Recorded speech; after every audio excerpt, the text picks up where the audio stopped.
बिस्मिल्लाहिर्रहमानिर्रहीम। गाइडन का chapter number 22 cardiac failure के चैप्टर के पार्ट 2 की वीडियो में डिस्कस करते हैं। यहाँ तक हमने डिस्कस कर लिया था, पिछली वीडियो में से आगे डिस्कस करते हैं। ये लो आउटपुट कार्डियक फेलियर यानी कार्डियोजेनिक शॉक किसको कहते हैं? जब आपकी बॉडी में जितनी ब्लड सप्लाई की रिक्वायरमेंट है वो रिक्वायरमेंट पूरी नहीं हो रही होगी तो उसको हम कहते हैं सर्कुलेटरी शॉक। तो सर्कुलेशन के अंदर जब मुनासिब ब्लड नहीं होगा तो वो सर्कुलेटरी शॉक होता है, और जाहिर बात है वो कार्डियक पंपिंग की कमी की वजह से हो रहा है। तो यहाँ पे कार्डियक पंपिंग की कमी की वजह से अगर सर्कुलेटरी शॉक हो रहा है तो उसको हम कहेंगे कार्डियोजेनिक शॉक या सिंपली कार्डियक शॉक। तो लिखा हुआ this circulatory shock syndrome caused by an inadequate cardiac pump is called cardiogenic shock और सिंपली कार्डियक शॉक। तो ये बहुत सिंपल सी एक चीज़ थी, कोई ऐसा खास इसमें कॉन्सेप्ट नहीं था। फिर आगे आता है vicious cycle of cardiac deterioration of cardiogenic shock. इस साइकिल में वो ये डिस्कस कर रहे हैं कि मिसाल के तौर पे अगर हार्ट कम ब्लड को पंप कर रहा है तो थोड़ा जाहिर सी बात है जब कार्डियक आउटपुट कम होगी तो हार्ट के मसल में जो ब्लड सप्लाई आ रही होती है, जो कोरोनरी ब्लड सप्लाई होती है, वो भी कम हो जाएगी। तो अगर हार्ट ने थोड़ी सी पंपिंग कम की है, कोरोनरी ब्लड सप्लाई और कम होगी, हार्ट को भी कम ब्लड मिलेगा, हार्ट थोड़ा और कमजोर हो जाएगा, वो मजीद कम पंप करेगा जिसकी वजह से हार्ट को मजीद कम ब्लड मिलेगा, और ये एक विशियस साइकिल चलना शुरू हो जाएगा कि इसी तरह होते होते हार्ट वीक होता चला जाएगा। तो आम इंसान के अंदर तो हो सकता है कि थोड़ा बहुत कंपनसेट हार्ट कर ले, कि थोड़ा सा ब्लड की कमी हो लेकिन वो उसको कंपनसेट कर ले। लेकिन जिसके अंदर वो कह रहे हैं ऑलरेडी ब्लॉकेज हो, कि वो ऑलरेडी नॉर्मल कार्डियक आउटपुट से भी हार्ट बेचारा मुश्किल से काम कर रहा हो, तो उसमें अगर थोड़ी सी भी ब्लड प्रेशर की कमी हुई तो वो एक विशियस साइकिल बहुत तेज़ी से चल सकता है। तो जिसके अंदर मायोकार्डियल इन्फाक्शन हो उसमें हमें गौर करना चाहिए कि छोटा सा भी कोई पीरियड हाइपोटेंशन का ना आए, क्योंकि अगर आया तो हार्ट में ऑलरेडी ब्लॉकेज है, वो मजीद काम फंक्शनिंग अपनी कम करेगा और एज अ रिजल्ट ये विशियस साइकिल चल पड़ेगा। फिर आगे आता है फिजियोलॉजी ऑफ ट्रीटमेंट। हम ट्रीट किस तरह से कर सकते हैं इसको?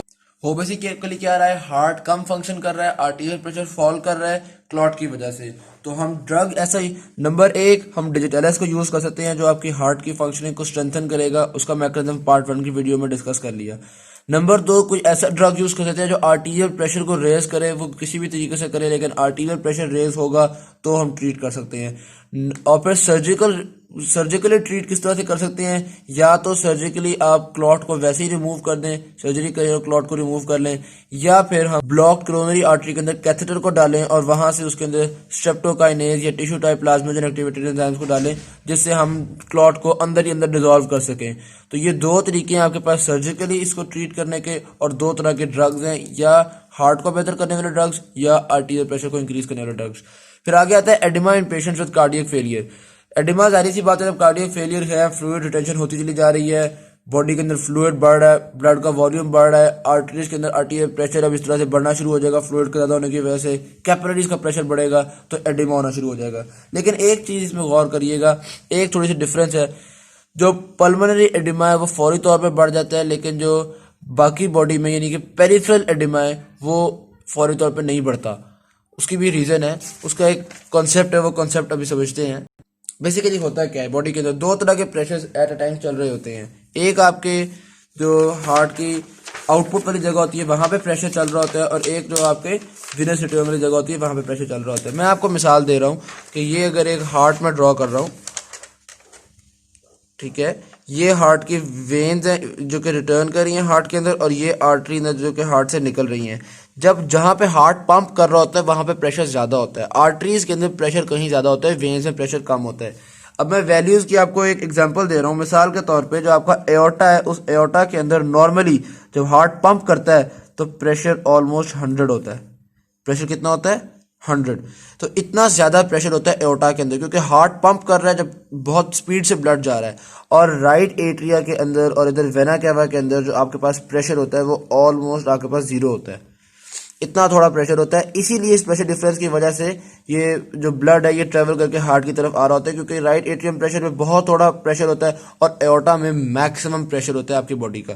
ठीक है, ये आर्टरीज का प्रेशर, ये वेन्स का प्रेशर, ये मतलब एओर्टा का प्रेशर वेना कैवा का, फिर करते करते आर्टरीज में कम होता है, और इस तरह से करते करते जब हम आते हैं ना ऑलमोस्ट कैपिलरी बेड तक, तो कैपिलरी बेड के अंदर प्रेशर आपके पास आ रहा होता है ऑलमोस्ट 17 मिलीमीटर मर्क्यूरी। हाँ जी, यहाँ पे प्रेशर आ रहा होता है आपके पास 17, जो एवरेज प्रेशर हमने देखा था। वैसे 25 भी एक वैल्यू निकली थी, हमने 2 मेथड से डिस्कस किया था, लेकिन 17 भी एक वैल्यू निकली थी। अच्छा, 17 तब होता है जब कोई फ्लूइड ना बाहर निकल रहा है ना अंदर आ रहा है आपके ब्लड वेसल्स के अंदर, कैपिलरीज के अंदर, ठीक है। तो अब एवरेज प्रेशर कितना हो गया? 17, ठीक। अब जरा नोट कीजिएगा, हमने जब कार्डियक फेलियर को डिस्कस किया था तो कार्डियक आउटपुट बहुत डिक्रीज कर गई थी, लेकिन ब्लड का वॉल्यूम बढ़ जाने की वजह से वेनस रिटर्न इंक्रीज कर गया था, राइट एट्रियल प्रेशर बहुत राइज कर रहा था। तो राइट एट्रियल प्रेशर बढ़ता चला जाएगा और ये कार्डियक, क्योंकि हार्ट सही से पंप तो कर नहीं रहा, तो ये 100 की जगह कम होता चला जाएगा। ये कम होते होते होते ये मिसाल के तौर पे 50 तक आ गया, ये बढ़ते बढ़ते मिसाल के तौर पे ये चला गया 10 तक चला गया, ठीक है। अब ये प्रेशर बढ़ता जा रहा है, ये प्रेशर कम होता जा रहा है, यहाँ पे एवरेज है। कम होते होते अल्टीमेटली अगर तो ये कम होते होते 17 हो जाता है और ये बढ़ते बढ़ते 17 हो जाता है, तो फिर तो कैपिलरी का प्रेशर इतना ही रहता ना। लेकिन होता ये है कि ये कार्डियक आउटपुट का प्रेशर कहीं गुना कम हो जाता है। ये ऑलमोस्ट जब लेवल होते हैं ना तो ये 13 हो चुका होता है और ये भी 13 हो चुका होता है, यानी ये 100 से कम होता होता कार्डियक फेलियर की वजह से 13 पे आ गया है और ये 0 से बढ़ता बढ़ता 13 पे चला गया है। तो अब कार्डियक फेलियर की वजह से आपकी आर्टरीज और वेन्स की साइड पे प्रेशर तकरीबन एक जितना हो गया है, जबकि पहले क्या था, इस तरफ प्रेशर बहुत लो था और जिधर हार्ट पंप कर रहा था उधर प्रेशर बहुत हाई था। प्रेशर कितना हो गया? 13। तो एवरेज क्या बनेगी? ज़ाहिर बात है 13 बनेगी। कैपिलरीज में प्रेशर कितना है? 13। तो कार्डियक फेलियर की वजह से ऑल्दो प्रेशर को बढ़ना चाहिए था, लेकिन ऑल्दो ब्लड वॉल्यूम बढ़ा है, यहाँ पे प्रेशर इंक्रीज किया है, लेकिन अगर कैपिलरीज में देखें तो प्रेशर कम हो गया। जब कैपिलरीज में प्रेशर कम हुआ है तो फ्लूइड कैपिलरी से बाहर तो नहीं निकलेगा, एडिमा तो ही कॉज होगा इमीडिएटली पेरिफ्रीज में जो कैपिलरीज हैं उनके अंदर एडिमा कॉज नहीं होता, ठीक है। अलबत्ता जो आपके पास यहाँ पे लंग्स हैं, लंग्स में ज़्यादा फ्लूइड की वजह से फौरी तौर पे यहाँ पे आपके पास लंग्स को ब्लड सप्लाई मिल रही है ना, तो ये हार्ट से जो ऊपर लंग्स में जा रही है, तो लंग्स में ब्लड सप्लाई, लंग्स में इस फ्लूइड के बढ़ जाने से एडिमा फौरन हो जाता है। लेकिन बाकी बॉडी का जो कैपिलरीज है में प्रेशर चूंकि कम हो रहा है तो वहाँ पे इमीडिएटली एडिमा नहीं होता। हाँ, जब थोड़ी देर इस तरह रहता है कि कैपिलरी का प्रेशर कम रहता है, फिर फ्लूइड रिटेंशन इतनी ज़्यादा होना शुरू हो जाती है, फ्लूइड रिटेंशन इतनी ज़्यादा हो जाती है, ब्लड का वॉल्यूम इतना ज़्यादा हो जाता है कि फिर आहिस्ता आहिस्ता ये दोनों बढ़ना शुरू हो जाते हैं। ये 15-15 हो गए, फिर 17-17 हो गए, फिर 20-20 हो गए, तो करते करते कैपिलरीज का जो प्रेशर है वो कहीं गुना इंक्रीज कर जाता है। तो पल्मोनरी एडिमा फौरी होता है, पेरिफेरल एडिमा जो होता है वो स्लो होता है। लिखा हुआ है swear acute cardiac failure often causes a fall in the peripheral capillary pressure rather than a rise. मैंने जो डिस्कस किया कि 17 से भी 13 पे हो गया था, लेकिन फिर क्या होगा, लॉन्ग टर्म फ्लूइड रिटेंशन जो होगी उसकी वजह से capillary pressure now also rises markedly. जब फ्लूइड की रिटेंशन काफ़ी देर होती चली जाएगी तो फिर Aahista Aahista capillary pressure raise होना शुरू हो जाएगा। तो ये तो हमने कैपिलरी प्रेशर के टर्म में डिस्कस कर लिया। अब फ्लूइड की रिटेंशन क्यों होती है, किडनीज एक्सक्रीशन को कम क्यों करती हैं, इसकी कुछ रीजंस, 4 रीजंस जो मेरे ख्याल से पहले इनको चैप्टर में डिस्कस कर देनी चाहिए थी, लेकिन यहाँ पे लिखी हुई हैं। तो पहले हमने यहाँ पे जब हम डिस्कस कर रहे थे सेमी क्रोनिक स्टेज को, तो वहाँ पे भी हमने ये डिस्कस किया था कि किडनीज फ्लूइड की रिटेंशन करती हैं। अब हमने उसकी रिटेंशन के असर पढ़े थे, ये नहीं पढ़ा था कि रिटेंशन क्यों करती हैं, रिटेंशन की रीजंस क्या होती हैं। एक तो बस यही पता था कि बस कार्डियक आउटपुट कम होता है इसलिए रिटेंशन कर देती हैं, लेकिन यहाँ पे हम 4 मुख्तलिफ रीजंस डिस्कस करेंगे। नंबर 1 रीजन, ग्लोमेरुलर फिल्ट्रेशन कम होती है। एक चीज़ पहले जहन में रखिएगा कि ये अगर ये एफरेंट आर्टेरियोल्स हैं, ये आगे इसके पास ग्लोमेरुला है और ये इसमें से निकलने वाली इफरेंट आर्टेरियोल्स हैं, ये इसमें ब्लड आता है और ये आपका किडनी के नेफ्रॉन का बोमेंस कैप्सूल है, ठीक है। अब एक बात तो कंफर्म है कि अगर इधर आने वाला ब्लड कम होगा तो कम फिल्ट्रेशन होगी और एक्सक्रीशन भी कम होगी, डन। अगर इस एफरेंट आर्टेरियोल्स की वेजो कंस्ट्रिक्शन हो जाए तो आने वाला ब्लड कम होगा, रिजल्टेंटली एक्सक्रीशन कम होगी, यानी फ्लूइड रिटेंशन होगी। तो यहाँ का प्रेशर अगर कम हो गया या यहाँ पे आने वाला ब्लड अगर कम होगा ग्लोमेरुलाई में तो फ्लूइड रिटेंशन होगी। तो पहला क्या है, decrease glomerular filtration rate. Glomerular में फिल्ट्रेशन कम हो जाती है, क्यों? 2 वजूहात हैं। एक तो आर्टीरियल प्रेशर बॉडी में कम हो गया है, तो आर्टीरियल प्रेशर कम हुआ तो मैंने बताया ना कि कम फिल्टर आउट होगा और एज अ रिजल्ट कम एक्सक्रीशन होगी। और दूसरा सिंपैथेटिक नर्वस सिस्टम जो वेजो कंस्ट्रिक्शन कर रहा होता है, करते करते वो इसकी भी एफरेंट आर्टरीज की वेजो कंस्ट्रिक्शन कर देता है, जिसकी वजह से फ्लूइड रिटेंशन हो जाती है। तो पहली चीज क्या हो गई, डिक्रीज इन ग्लोमेरुलर फिल्ट्रेशन। दूसरी चीज क्या है, रेनिन एंजियोटेंसिन सिस्टम काम करना शुरू कर देगा। रेनिन एंजियोटेंसिन सिस्टम क्या काम करता था, वो जब देखता था कि ब्लड प्रेशर में कमी है, ब्लड फ्लो में कमी है, तो रेनिन को रिलीज कर देता था। रेनिन का रिलीज जाके एंजियोटेंसिन 1 को रिलीज करवाता था, एंजियोटेंसिन 1 एंजियोटेंसिन 2 फॉर्म करवाता था और एंजियोटेंसिन 2 आपकी किडनीज को फ्लूइड रिटेंशन करता था। क्योंकि ये आमतौर पे नॉर्मली रेनिन एंजियोटेंसिन कब काम कर रहा होता है, देखें जब आपकी बॉडी के अंदर ब्लड का वॉल्यूम कम हो जाए या ब्लड प्रेशर कम हो जाए तो ये रेनिन एंजियोटेंसिन एक्टिवेट होता है और कुछ ब्लड वॉल्यूम को इंक्रीज करने के लिए फ्लूइड को रिटेन करता है। ठीक, तो वहां पे तो ये सूरत हाल थी। लेकिन यहाँ पे किसी भी वजह से ब्लड का फ्लो जब कम होगा, क्योंकि हार्ट से ही काम नहीं कर रहा ना, ब्लड का फ्लो कम होगा, ब्लड के फ्लो के कम होने की वजह से रेनिन सिक्रीट हो जाएगा। रेनिन सिक्रीट होगा करते करते एंजियोटेंसिन 2 बनेगा, एंजियोटेंसिन 2 बनेगा तो एंजियोटेंसिन 2 रीअब्जॉर्प्शन को प्रमोट करेगा। रीअब्जॉर्प्शन प्रमोट हो या एक्सक्रीशन कम हो या फ्लूइड रिटेंशन हो, ये सारे एक ही चीजें हैं। तो दूसरी चीज रेनिन एंजियोटेंसिन सिस्टम। तीसरी चीज कौन सी होती है, एल्डोस्टेरोन की सिक्रीशन। एल्डोस्टेरोन की सिक्रीशन क्यों बढ़ती है, यही जो रेनिन एंजियोटेंसिन सिस्टम है ये एंजियोटेंसिन 2 एल्डोस्टेरोन को भी सिक्रीट करवाता है, नंबर 1। नंबर 2, एक्सेस पोटेशियम की कंसंट्रेशन भी एल्डोस्टेरोन की सिक्रीशन कॉज करवाती है। जब आपके पास रीनल फंक्शन यानी किडनीज का फंक्शन कम हुआ होता है तो याद रखिएगा कि ज्यादा पोटेशियम स्टोर होना शुरू होता है बॉडी में, और ये ज्यादा पोटेशियम एल्डोस्टेरोन को सिक्रीट करवाता है। एल्डोस्टेरोन सिक्रीट होता है, क्या करेगा, ये भी रीअब्जॉर्प्शन को कम करेगा। रेनिन एंजियोटेंसिन में एंजियोटेंसिन 2 ने रीअब्जॉर्प्शन को कम किया, फिर एंजियोटेंसिन 2 ने एल्डोस्टेरोन की सिक्रीशन बढ़ा दी, एल्डोस्टेरोन ने भी रीअब्जॉर्प्शन को कम किया। ठीक है, ये जो एल्डोस्टेरोन है ये किस तरह से रीअब्जॉर्प्शन को कम कर रहा होता है, बेसिकली एल्डोस्टेरोन जो होता है ये आपके सोडियम को और जो पोटेशियम और एनाइंस को ये रीअब्जॉर्ब करवाता है। तो जब आपके रीअब्जॉर्ब यानी कि ये यहाँ पे कोई काम नहीं कर रहा, आगे नेफ्रॉन में हम देखते हैं, जब बल्कि मैं आपको ब्लू से नेफ्रॉन शो करता हूँ। नेफ्रॉन में ये आपके पास मिसाल के तौर पे ये लूप ऑफ हेनले है, ठीक है। अब इस लूप ऑफ हेनले के इर्द गिर्द जाहिर सी बात है ब्लड वेसल्स भी मौजूद है ना ब्लड वेसल्स। तो ये लूप ऑफ हेनले या एक्स्ट्रासेलुलर फ्लूइड भी मौजूद है। इस लूप ऑफ हेनले में से अगर सोडियम बाहर आ जाएगा तो क्या होगा, बाहर का ऑस्मोटिक प्रेशर बढ़ गया, सोडियम की कंसंट्रेशन बढ़ गई। ठीक, ये सोडियम कंसंट्रेशन बढ़ना यहाँ से वाटर को भी बाहर निकालेगा। एल्डोस्टेरोन ने हालांकि क्या किया, सिर्फ सोडियम को निकाला है, लेकिन सोडियम के निकलने से क्या होगा, वाटर भी आएगा। जब वाटर आएगा तो हम क्या कहेंगे, रीअब्जॉर्प्शन बढ़ गई। तो एल्डोस्टेरोन एक तो ऑस्मोटिक प्रेशर को इंक्रीज करके रीअब्जॉर्प्शन बढ़ाता है। नंबर 2, जब ये ऑस्मोटिक प्रेशर बाकी सारी बॉडी में भी इंक्रीज होता है, जब सोडियम को इसने रीअब्जॉर्ब करवाया तो बाकी बॉडी में भी ये ऑस्मोटिक प्रेशर इंक्रीज होता है। ये ऑस्मोटिक प्रेशर का इंक्रीज ब्रेन से कहता है कि एंटी डायूरेटिक हार्मोन एडीएच को रिलीज करो। ब्रेन बेचारा एडीएच को रिलीज करता है, एडीएच भी आके मजीद रीअब्जॉर्प्शन कॉज करवाता है। तो अगर इसको जरा समझे, ब्लड फ्लो के डिक्रीज ने रेनिन को सिक्रीट करवाया, रेनिन ने एंजियोटेंसिन 2 को, एंजियोटेंसिन 2 ने रीअब्जॉर्प्शन को कम किया। एंजियोटेंसिन 2 ने रीअब्जॉर्प्शन को कम करने के अलावा एल्डोस्टेरोन को सिक्रीट करवाया, एल्डोस्टेरोन ने रीअब्जॉर्प्शन को कम किया, और रीअब्जॉर्प्शन को कम करने के अलावा एल्डोस्टेरोन ने एडीएच को भी सिक्रीट करवाया, एडीएच ने भी आगे रीअब्जॉर्प्शन को कम किया। तो ये एक इस तरह की सीरीज चली इन सारे एंजाइम्स की, स्टार्टिंग फ्रॉम रेनिन और आखिर में एडीएच भी ज्यादा रिलीज हो गया। आमतौर पे एडीएच क्यों रिलीज हो रहा होता है, एडीएच बेचारा देखता है कि इसका मतलब है सॉल्ट ज्यादा है, इसका मतलब है बॉडी के अंदर फ्लूइड की कमी हो गई है, पानी की कमी हो गई है, तो ये कहता है कि जनाब एक्सक्रीशन कम करो, पानी ज्यादा होना चाहिए। ये अलग बात है कि इस कंडीशन में पानी की कमी की वजह से ऑस्मोटिक प्रेशर नहीं बढ़ा, बल्कि सॉल्ट की ज्यादती की वजह से ऑस्मोटिक प्रेशर बढ़ा है, लेकिन इस बेचारे को तो नहीं पता ना, इसने तो एडीएच रिलीज कर देना है। तीसरी चीज activation of sympathetic nervous system. चौथी चीज, ये 4 चीजें हम पढ़ रहे हैं जो कि आपकी फ्लूइड रिटेंशन करवाती हैं। पहली क्या थी, ग्लोमेरुलर फिल्ट्रेशन को कम करना, यहाँ पे भी सिंपैथेटिक नर्वस सिस्टम का रोल था।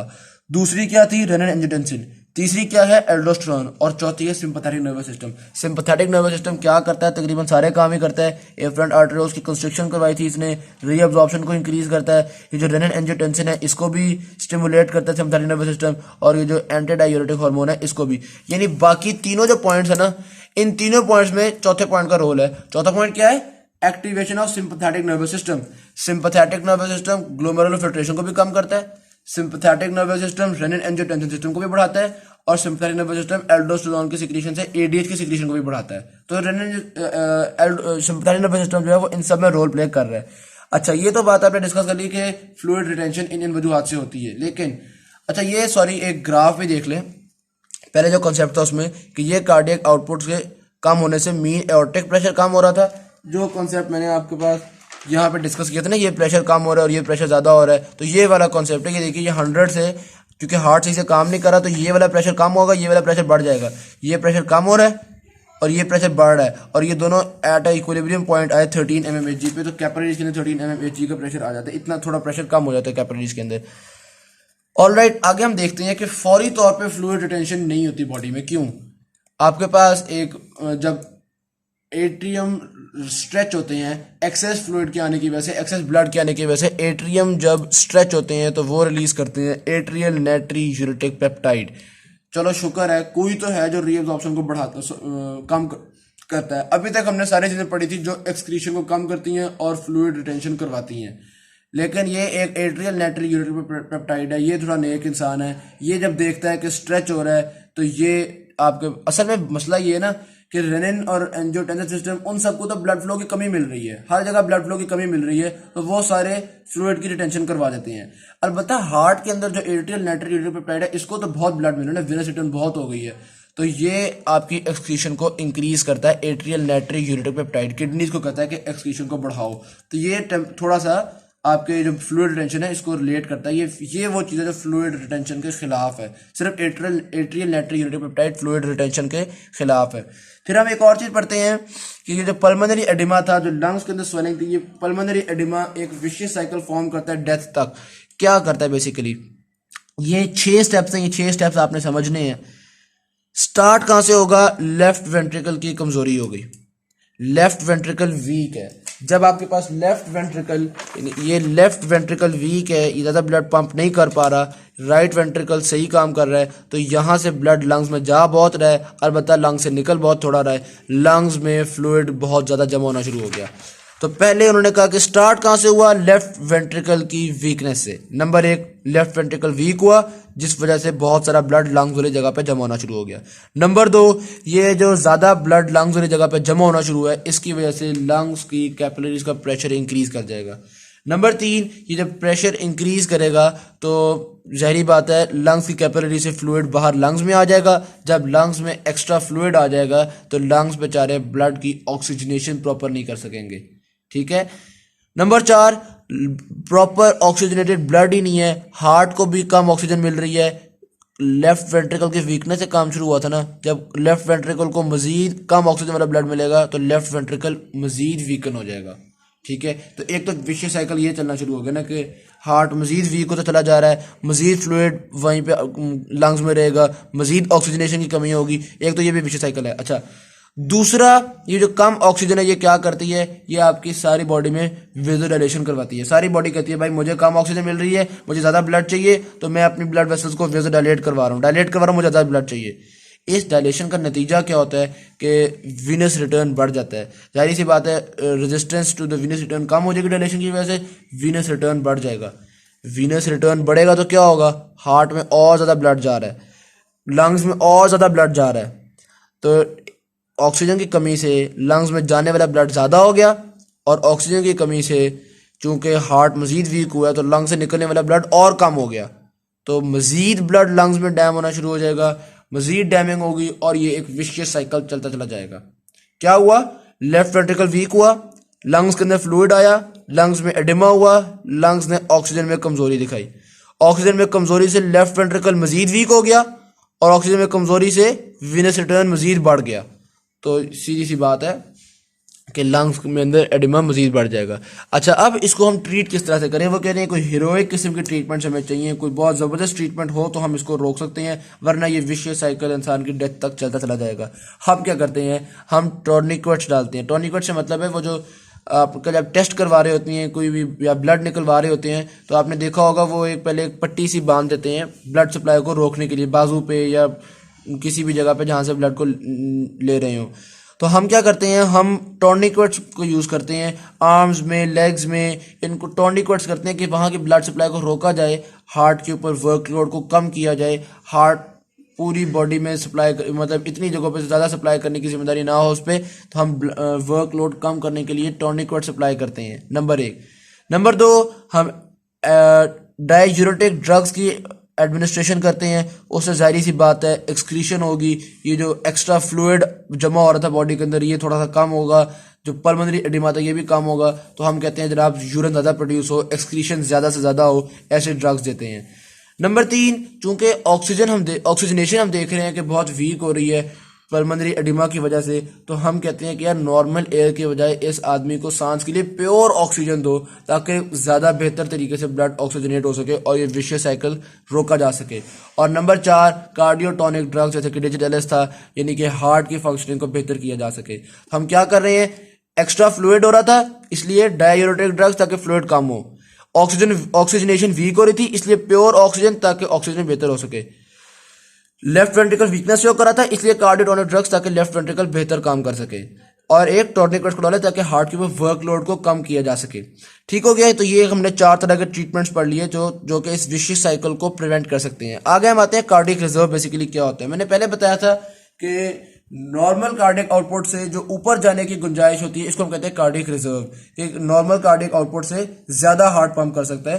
जिस तरह के हमने पीछे ग्राफ में डिस्कस किया था कि ये नॉर्मल कार्डियक आउटपुट थी, लेकिन एक्सरसाइज कंडीशन में ये कार्डियक आउटपुट बढ़ते इतनी ऊपर भी जा सकती है, तो ये उस आदमी के अंदर रिजर्व है। लेकिन जो कंपनसेटेड हार्ट फेलियर था उसमें हमने देखा था कि इतनी अगर नॉर्मल हार्ट बीट है तो बस मजीद ऊपर नहीं आ जाती, बस ये मैक्सिमम ही काम कर रहा है। यानी इंसान लेटा हुआ भी है ना तो उसका हार्ट बेचारा मैक्सिमम काम कर रहा है। अब अगर वो भागेगा तो हार्ट बेचारा इतना ही काम कर सकता है, मजीद काम नहीं कर सकता। हम किसी इंसान में कितना कार्डियक रिजर्व है क्लिनिकली इसको कैसे चेक करते हैं। एक इंसान रेस्ट में है, उसके अंदर कार्डियक आउटपुट नॉर्मल है, लेकिन ये कैसे पता चलेगा कि ये इस इंसान में कार्डियक रिजर्व नहीं है, यानी कि इसका हार्ट बस मैक्सिमम काम कर रहा है, इससे ज़्यादा काम नहीं कर सकता। एग्जैक्टली ऐसा नहीं है कि ज़्यादा काम नहीं कर सकता। जो इसका हार्ट ज़्यादा ऊपर जा सकता है अपनी औकात से उसके अंदर ज़्यादा कार्डियक रिजर्व है, जिसका हार्ट थोड़ा बहुत ऊपर जाता है उसमें कम कार्डियक रिजर्व है। तो कार्डियक रिजर्व की मुख्तलिफ डिग्रीज हैं।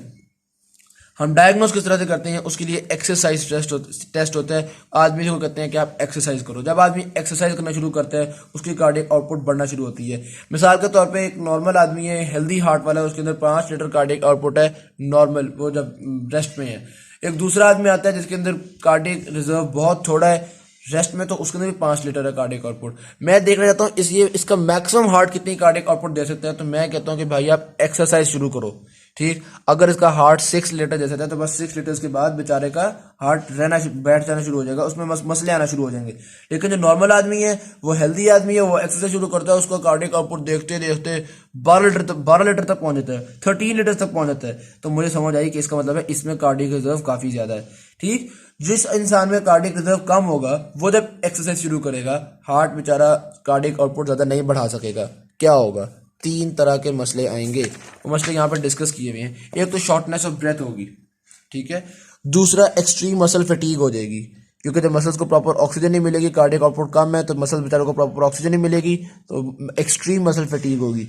और तीसरा ओवर एक्ट करेगा आपका नर्वस रिफ्लेक्स, क्योंकि हार्ट रेट बढ़ नहीं पा रहा तो नर्वस सिस्टम बहुत पागलों की तरह हार्ट रेट को कहेगा ओए बढ़ो, जबकि हार्ट रेट नहीं बढ़ पा रहा। तो ये 3 तरह के मसले होंगे उस इंसान में जिसमें कार्डियक रिजर्व कम है जब वो एक्सरसाइज करेगा। इस तरह से हम चेक कर सकते हैं किसी भी इंसान का कार्डियक रिजर्व। फिर आगे आता है quantitative graphical method for analysis of cardiac failure. ये ग्राफ जो हमने यहाँ पे डिस्कस किया था कंपनसेटेड हार्ट फेलियर का, इसमें विनस रिटर्न कर्व्स नहीं थी, सिर्फ कार्डियक आउटपुट कर्व्स थी। लेकिन मैंने आपको बताया था कि विनस रिटर्न कर्व्स जहाँ पे इंटरसेक्ट कर रही हैं वो जगह जरूर मार्क हुई हुई हैं इक्विलिब्रियम पॉइंट्स। तो अब हम क्वांटिटेटिव एनालिसिस में, अच्छा ये भी जिस तरह डीकम्पनसेटेड था जिसमें नॉर्मल तक नहीं पहुंच सका था, वापस चला गया था, इसमें भी मुख्तलिफ इक्विलिब्रियम पॉइंट्स थे, इसमें भी कार्डियक आउटपुट कर्व और विनस रिटर्न कर्व्स नहीं थी। तो ये कार्डियक आउटपुट कर्व और विनस रिटर्न कर्व्स को अब हम ड्रॉ करके बनाएंगे। तो ग्राफिकल एनालिसिस में हम शुरू करते हैं। पॉइंट ए, ये नॉर्मल कार्डियक आउटपुट है, नॉर्मल विनस रिटर्न है। जब इमीडिएट इफेक्ट क्या हुआ था, कार्डियक आउटपुट बहुत कम हो गई थी। ये देखिए ये ब्लू वाली, बल्कि मैं थोड़ा जूम करता हूं ताकि ये समझ आ सके। ये देखिए ये ब्लू वाली, ये कार्डियक आउटपुट इतनी कम हो गई और विनस रिटर्न अभी तक नॉर्मल है। वही रेड वाली विनस रिटर्न को हम फॉलो करेंगे। तो ये ब्लू और रेड जहां पे क्रॉस हुई उसको हमने पॉइंट बी कह दिया। तो इमीडिएट इफेक्ट में क्या हुआ, कार्डियक आउटपुट बहुत कम, विनस रिटर्न अभी उतनी है। फिर सिंपैथेटिक नर्वस सिस्टम ने काम करना शुरू किया था, इसने विनस रिटर्न कार्डियक आउटपुट दोनों को इंक्रीज किया था। तो क्या हुआ, कार्डियक आउटपुट ये वाली हो गई, ये पर्पल वाली, ये कार्डियक आउटपुट की कर्व यहाँ से ऊपर यहाँ तक चली गई और विनस रिटर्न की कर्व यहाँ की बजाय ये वाली हो गई, तो हमने देखा कि इक्विलिब्रियम पॉइंट ऊपर बन गया। और तीसरा, जब फ्लूइड रिटेंशन और हार्ट की रिकवरी शुरू हो गई थी तो फ्लूइड रिटेंशन की वजह से मजीद विनस रिटर्न बढ़ा था, तो यहाँ की बजाय ये हो गई विनस रिटर्न की कर्व और कार्डियक आउटपुट भी इंक्रीज कर दिया, ये ग्रीन वाला, तो हमने देखा ये हो गया, अब नॉर्मल के बराबर हो गया आपका कार्डियक आउटपुट। तो ये चीज़ हमने डिस्कस कर ली। ये पहले जो कि बता चुका हुआ हूँ, तो इसलिए मजीद बहुत डिटेल से इसको नहीं बता रहा। एक चीज़ नोट रखें, राइट एट्रियल प्रेशर मुसलसल बढ़ता जा रहा है, वीनस रिटर्न मुसलसल बढ़ता चला जा रहा है, कार्डियक आउटपुट भी मुसलसल बढ़ता चला जा रहा है। सिर्फ पहली दफ़ा में कम हुआ था कार्डियक आउटपुट, पहली दफ़ा में बहुत कम हो गया था और उसके बाद बढ़ता गया। अच्छा जी, आगे हम चलते हैं डीकम्पनसेटेड हार्ट फेलियर में। अच्छा, इसमें एक छोटी सी चीज़ है, जब हम देखते हैं कि सिंपैथेटिक नर्वस सिस्टम काम करना शुरू करता है हार्ट की कंडीशन को बेहतर करने के लिए, उसको हम, क्योंकि ये ऑटोनॉमिक नर्वस सिस्टम है तो उसको हम ऑटोनॉमिक कंपनसेशन कहते हैं। तो ये सिर्फ पॉइंट था जो पीछे डिस्कस नहीं होता, बाकी पार्ट 1 में डिस्कस हो चुका है। बाकी एक ग्राफिकल एनालिसिस यहाँ पे भी मैं डिस्कस कर देता हूँ। तो ये उन्होंने एक और ग्राफ शो किया, ये डीकम्पनसेटेड है। ये नॉर्मल, ये जो ब्लैक लाइन शो की हुई है ये था आपके पास जो असल में नॉर्मल कार्डियक आउटपुट होना चाहिए था, ठीक। ये रेड नॉर्मल विनस रिटर्न है। अचानक क्या हुआ, कार्डियक आउटपुट बहुत कम हो गई, विनस रिटर्न उतनी की उतनी है, पॉइंट ए हो गया आपके पास, ठीक। फिर क्या हुआ, सिंपैथेटिक नर्वस सिस्टम ने काम किया, उसने विनस रिटर्न को भी बढ़ाया, कार्डियक आउटपुट को भी बढ़ाया। ये देखिए, ये विनस रिटर्न कर्व शो किया उन्होंने सिंपैथेटिक नर्वस सिस्टम में काम करने के बाद, लेकिन कार्डियक आउटपुट अभी भी नॉर्मल से नीचे ही है। सेकेंड डे थोड़ी सी फ्लूइड रिटेंशन होना शुरू हो गई, फ्लूइड रिटेंशन ने भी काफ़ी जान मारी, कार्डियक आउटपुट थोड़ी बहुत ही बड़ी, विनस रिटर्न काफ़ी बड़ी, ये देखा हमने विनस रिटर्न और बढ़ गई, लेकिन कार्डियक आउटपुट अभी भी नॉर्मल से कम है।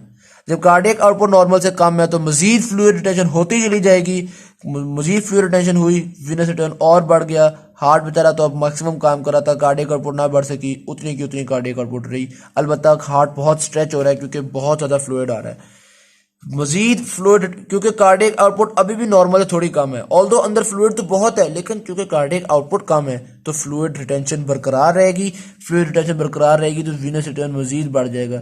तो वीनस रिटर्न बढ़ता चला जा रहा है, अब हार्ट थक गया है, हार्ट की फंक्शनिंग कम होना शुरू हो गई, कार्डियक आउटपुट कम होना शुरू हो गया, करते करते कार्डियक आउटपुट कम हो रहा है, वीनस रिटर्न बढ़ता जा रहा है और वीनस रिटर्न तो बढ़ रहा है, राइट एट्रियल प्रेशर बहुत बढ़ रहा है क्योंकि फ्लूइड बहुत ज़्यादा हो गया है, वीनस रिटर्न बहुत ज़्यादा हो गया है, राइट एट्रियल प्रेशर हम देख रहे हैं बहुत इंक्रीज कर गया है। अलबत्ता कार्डियक आउटपुट बहुत कम हो गया है क्योंकि हार्ट ओवर स्ट्रेच करना शुरू हो गया है, अब कार्डियक आउटपुट डेथ की तरफ जा रहा है। अच्छा, ये जो डीकम्पनसेटेड हार्ट डिजीज थी इसको हम किस तरह से ट्रीट करते हैं, जाहिर सी बात है हार्ट कार्डियक आउटपुट को नॉर्मल नहीं कर पा रहा तो हम हार्ट के लिए कोई ऐसा ड्रग यूज़ करते हैं जो कार्डियोटॉनिक ड्रग हो, तो कार्डियोटॉनिक ड्रग के नतीजे में हम कार्डियक आउटपुट को काफ़ी ऊपर ले जा पाते हैं। एक चीज़ नोट करना, जब हार्ट फेलियर आया था हमने कहा था वीनस रिटर्न अभी उतनी है, अभी हार्ट को फर्क पड़ा इसलिए कार्डियक आउटपुट बहुत कम हो गई अचानक, ठीक। जब हम डिजिटल देते हैं ना तो वीनस रिटर्न तो बढ़ी हुई है, हमने डिजिटल दे दिया, अभी भी वीनस रिटर्न उतनी रहेगी, यानी कि इंक्रीज ही रहेगी, अलबत्ता कार्डियक आउटपुट अचानक बढ़ जाएगी। जब वीनस रिटर्न इंक्रीज ही रहेगी और कार्डियक आउटपुट अचानक बढ़ जाएगी तो कार्डियक आउटपुट नॉर्मल से भी ऊपर चली जाएगी, समझ आई ना। कार्डियक आउटपुट जो है वो इक्विलिब्रियम पॉइंट जो है वो नॉर्मल से भी ऊपर चला जाएगा, तो अब फ्लूइड रिटेंशन की बजाय पहले जो फ्लूइड रिटेंशन एक्सक्रीशन इंक्रीज कर देगी, नॉर्मल से भी ज़्यादा हो जाएगी, नतीजतन जो एक्स्ट्रा फ्लूइड रिटेन किया हुआ था वो फ्लूइड भी बॉडी से निकल जाएगा, डाययूरेसिस हो जाएगी। तो डिजिटलाइज के नतीजे में डाययूरेसिस हुई, क्यों, क्योंकि कुछ देर के लिए कार्डियक आउटपुट जो था वो नॉर्मल से भी ऊपर चला गया, ठीक हो गया। फिर हम देखते हैं कि अच्छा, ये भी डेफिनेट सी बात है कि फिर जब वो नॉर्मल, फिर जब वो डाययूरेसिस होना शुरू हो जाएगा, डाययूरेसिस की वजह से जो विनस रिटर्न बढ़ी हुई थी वो विनस रिटर्न वापस नॉर्मल होना शुरू हो जाएगी। कार्डियक आउटपुट कर्व तो पहले ही नॉर्मल हो चुकी है डिजिटलाइज की वजह से, और ये आके इक्विलिब्रियम पॉइंट वहीं पे आ जाएगा जो आपके पास नॉर्मल पॉइंट था, जिसमें आपके पास जो एक्सक्रीशन थी वो नॉर्मल थी, जिसको हमने क्रिटिकल कार्डियक आउटपुट लेवल कहा था, वीडियो पार्ट 1 की वीडियो में डिस्कस किया था। तो ये एक पॉइंट होता है फिर जिसमें क्रिटिकल लेवल और कार्डियक आउटपुट की कर्व और विनस रिटर्न की कर्व सारे एक ही पॉइंट से गुजरते हैं, सारे इंटरसेक्ट करते हैं, ठीक हो गया। इस पॉइंट को हम नाम दे देते हैं steady state condition of the circulation, क्योंकि फाइनली अब हार्ट स्टडी हो चुका है। किसकी वजह से? डिजिटलिस की वजह से। ठीक हो गया। अच्छा, अब हम दो और तरह के कंडीशंस को डिस्कस करेंगे। एक है एट्रियो विनस फिस्टुला और दूसरा है बेरी। एट्रियो विनस फिस्टुला में जाहिर सी बात है, जब एक आर्टरी का कनेक्शन हो जाता है किसी वेन के साथ तो पेरिफेरल रेजिस्टेंस बहुत कम हो जाती है। हार्ट ब्लड को पंप करता है, वो आर्टरी से डायरेक्ट वेन में आ जाता है और वेन से सीधा हार्ट में, तो इसके अंदर विनस रिटर्न काफी इंक्रीज कर जाता है। याद रखिएगा, एट्रियो विनस फिस्टुला में क्या हुआ है? विनस रिटर्न काफी इंक्रीज कर गया है। हार्ट बेचारा पहले ही पूरी जान मार के काम कर रहा था, लेकिन अब विनस रिटर्न भी इंक्रीज कर गया है। उसके नतीजे में क्या होगा वो भी डिस्कस करते हैं। और बेरी में देखना क्या होता है। बेरी जब विटामिन की डिफिशियंसी हो जाती है, या मेनली थायमिन की डिफिशियंसी, जिसको हम एविटामिनोसिस कहते हैं। एविटामिनोसिस क्या है? थायमिन की डिफिशियंसी। इसके अंदर जाहिर बात है आपके सारे मसल्स ही सही से काम नहीं कर पाते। जब ब्लड वेसल्स के मसल सही से काम नहीं कर पाएंगे तो ब्लड वेसल्स वेजो कंस्ट्रिक्ट नहीं कर पाएंगी, नतीजा क्या होगा? वेजोडाइलेशन हो जाएगी और विनस रिटर्न इंक्रीज कर जाएगा। और जब हार्ट के मसल सही से काम नहीं कर पाएंगे तो क्या होगा कि कार्डियक आउटपुट कर्व भी कम हो जाएगी, क्योंकि हार्ट भी सही से काम नहीं कर पा रहा। तो बेरी में क्या हो रहा है? सारे मसल ही सही से काम नहीं कर पा रहे। बेरी में कर्व्स देखें तो विनस रिटर्न बढ़ गई। ये ब्लैक वाली नॉर्मल विनस रिटर्न है और नॉर्मल कार्डियक आउटपुट है। बेरी में क्या हुआ है कि विनस रिटर्न जो है वो नॉर्मल की बजाय ये हो गई ब्लू वाली, इतनी विनस रिटर्न बढ़ गई, और कार्डियक आउटपुट नॉर्मल की बजाय ब्लू वाली हो गई, कम हो गई। कार्डियक आउटपुट कम हो गई, विनस रिटर्न बढ़ गई। नतीजा क्या हुआ? नॉर्मल से कार्डियक आउटपुट ज्यादा जा रही है, क्योंकि नॉर्मल ये ए थी ना, ए से ज्यादा कार्डियक आउटपुट है। ठीक है, क्योंकि विनस रिटर्न बहुत ज्यादा हुई हुई है। और secondly right atrial pressure increase है बेरी में। ये दो तीन चीजें आपने याद रख ली। एवी फिस्टुला में क्या हुआ? हार्ट तो नॉर्मल काम कर रहा है, इसलिए कार्डियक आउटपुट कर्व तो वही नॉर्मल है, लेकिन क्योंकि एवी फिस्टुला हो चुका है, एक आर्टरी किसी वेन के साथ मिल चुकी हुई है, तो विनस रिटर्न बहुत ज्यादा है। विनस रिटर्न कर्व ये ब्लैक की बजाय ये रेड वाली हो गई। जब विनस रिटर्न कर्व ये रेड वाली हो गई तो इक्विलिब्रियम पॉइंट यहाँ पे करके आ गया। ये देखें, यहाँ पे करके आ गया। एक बात ध्यान में रखें, इक्विलिब्रियम पॉइंट जब इतना ऊपर चला जाएगा तो कार्डियक रिजर्व बेचारा खत्म हो गया, क्योंकि कार्डियक आउटपुट पहले अगर इतनी थी तो उसके पास बढ़ने का बहुत चांस था। अब एक इंसान रेस्ट में है, उसी के अंदर रेस्ट में कार्डियक आउटपुट को तकरीबन 12 साढ़े 12 हो गई है। पहले नॉर्मल कार्डियक आउटपुट कितनी थी? 5 लीटर्स पर मिनट। अब नॉर्मल कार्डियक आउटपुट ही एवी फिस्टुला की वजह से, मोर विनस रिटर्न की वजह से नॉर्मल कार्डियक आउटपुट 12 हो गई हुई है। तो ये इंसान अगर एक्सरसाइज करेगा तो इसकी कार्डियक आउटपुट मजीद नहीं बढ़ सकेगी। तो हम कहते हैं कि कार्डियक रिजर्व जो है वो एवी फिस्टुला में बहुत कम हो गया है। तो ये सिंपल सा कॉन्सेप्ट था, कार्डियक रिजर्व एवी फिस्टुला में कम हो जाएगा, कार्डियक आउटपुट नॉर्मल रहेगी, जबकि विनस रिटर्न इंक्रीज कर जाएगा, राइट एट्रियल प्रेशर जिसकी वजह से इंक्रीज कर जाएगा। विनस रिटर्न जब भी इंक्रीज कर रहा है, नोट करें, राइट एट्रियल प्रेशर इंक्रीज कर रहा है। बात है, जब ज्यादा ब्लड आ रहा है ना तो राइट एट्रियल का प्रेशर बढ़ रहा है। एवी फिस्टुला में विनस रिटर्न इंक्रीज कर गया, राइट एट्रियल प्रेशर इंक्रीज कर गया, कार्डियक आउटपुट भी इंक्रीज कर गई। अलबत्ता कार्डियक आउटपुट कर्व वही है जिसकी वजह से कार्डियक रिजर्व बहुत कम हो गया, खत्म हो गया। जबकि बेरी में क्या हुआ?